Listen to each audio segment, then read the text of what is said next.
أول ما تسمع كلمة روبوت غالبا عقلك بيروح لليابان أو أفلام الخيال العلمي والقرن 21، صح؟ بس إيه رأيك لو قلتلك إن أول روبوت حقيقي بيشتغل لوحده وبدقة مذهلة اتصمم وتنفذ من أكتر من 800 سنة وفي قلب الحضارة الإسلامية؟ بطلنا النهاردة هو العبقري بديع الزمان الجذري. الراجل ده ما كانش مجرد مهندس، ده كان ساحر ميكانيكا. عاش في القرن ال 12 وال 13 وقدر يعمل حاجات كانت تعتبر معجزات في وقته. أشهر اختراعاته كانت ساعة الفيل. دي ما كانتش مجرد ساعة بتعرف الوقت، دي كانت لوحة فنية متحركة فيها آليات معقدة تحرك وتعمل أصوات كل ساعة. تخيل الدقة دي من غير كهرباء ولا بطاريات، بس بقوة المية والجاذبية.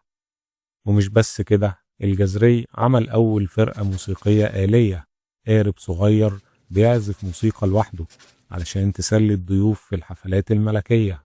ده حرفيا أول نموذج لبرمجة الآلات بروجرامينج في التاريخ.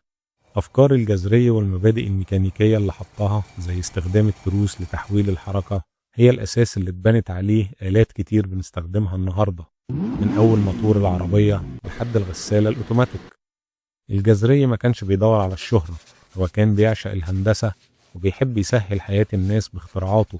هو جندي مجهول، لولاه كان يمكن تاريخ التكنولوجيا الحديثة اتغير تماما. تفتكر مين تاني من عمالقة حضارتنا المنسيين يستاهل نحكي قصته؟ قولي في التعليقات، وما تنساش تدعمنا بشير وسبسكرايب علشان نكمل الرحلة.